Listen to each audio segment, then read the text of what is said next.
In biblical times, widows were often the poorest of the poor. Because if her husband died, she had no right to inherit anything of her husband. And she was left on her own. That's why often in Scripture you hear, be concerned for the widow and the orphan. And in the early church, deacons were established to look after the widows. They were the poorest of the poor. And today we have the story of two widows. In the first reading from the book of Kings, the prophet Elijah was on his way to Zarephath. When he came near to the town, he met a woman gathering sticks, a poor widow, and he called to her and said, "Give me a drink of water." And then he said, "Can you give me a bite to eat?" And she says, "Listen, all I have is a little bit of flour, a little bit of oil. When I use that, my son and I will be gone."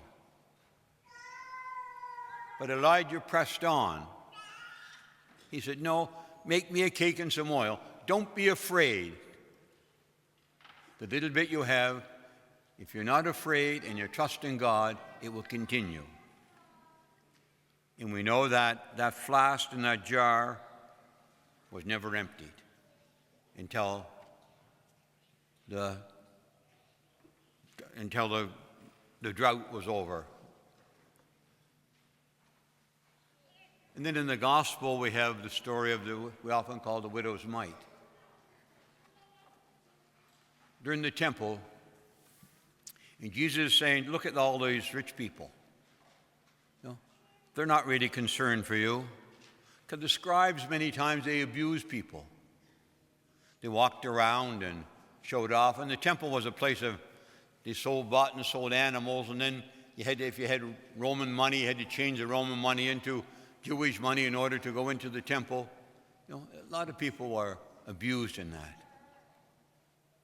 And this poor widow came in, and Jesus called the disciples, "Come on and see this."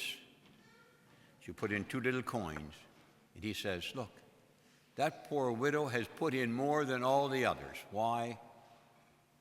Because she gave out of love and out of trust in God.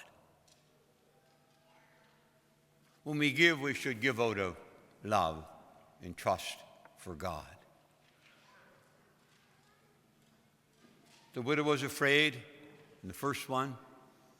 You know, to be poor is not nice. In our society, we have a lot of poverty. There's homelessness, people sleeping on the streets, school programs for kids because parents can't afford it. The price of groceries keep going up and up. I go to the food bank every Thursday morning. When I first started, we had about 80 people a week. Now we get nothing to hit 140. We realize that the poor are getting poorer in our country and the rich are getting richer. But our country is some ways the same as the day of Jesus. They had the scribes and the Pharisees, but we have the billionaires, the owners of companies, our government, other owners of grocery stores, sometimes even churches that are making lots of money in exploiting poor people. They do not see the poverty of the poor people. And Jesus is calling us to listen to the poor, listen to the cry of the poor. But he says to the poor, he says, do not be afraid. And we should not be afraid because in some mysterious way beyond my comprehension, God will find a way out of this if we trust and give a little bit out of love. Down in El Salvador in the late 70s, Bishop Romero was appointed the Archbishop of El Salvador. He came from a very wealthy family. And the government leaders, the oligarchs, the 8 families that ran the place and the country and the in the military. They said, we got a safe man, huh?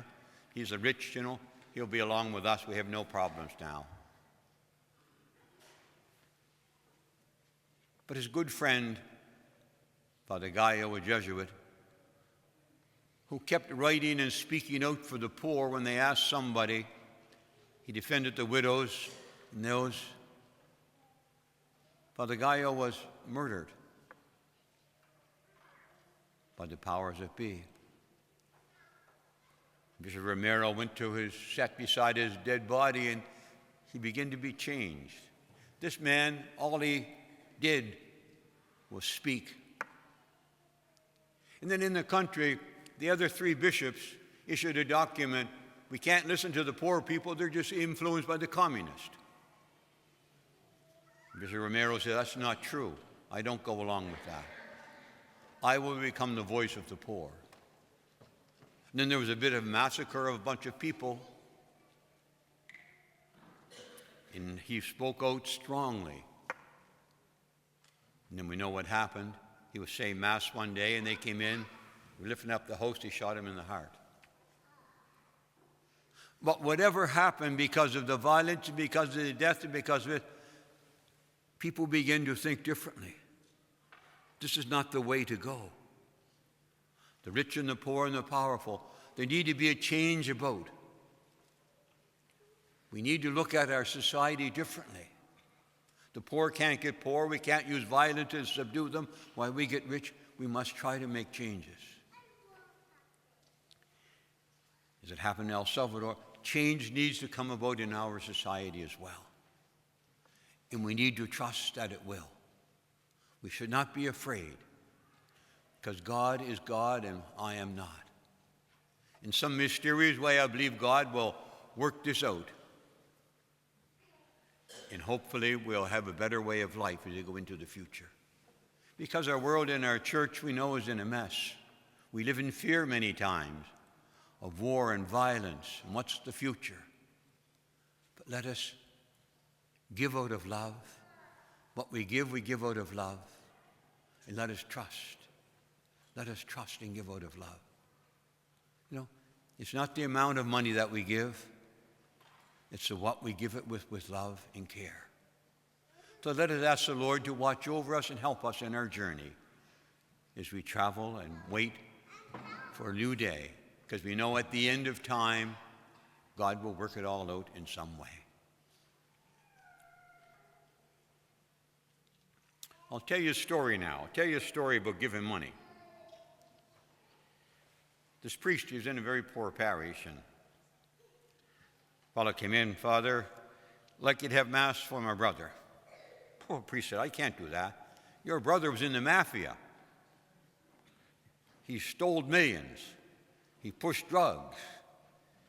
He had a group of prostitutes, unfaithful to his wife. No, I can't.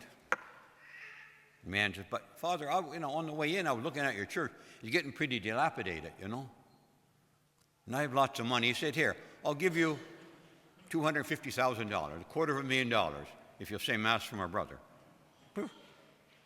He said, well, I might as well take use of the opportunity because I needed the poor parish. So he took the money. But then the fellow said to him, now listen, Father, one little catch. You have to say my brother was a saint.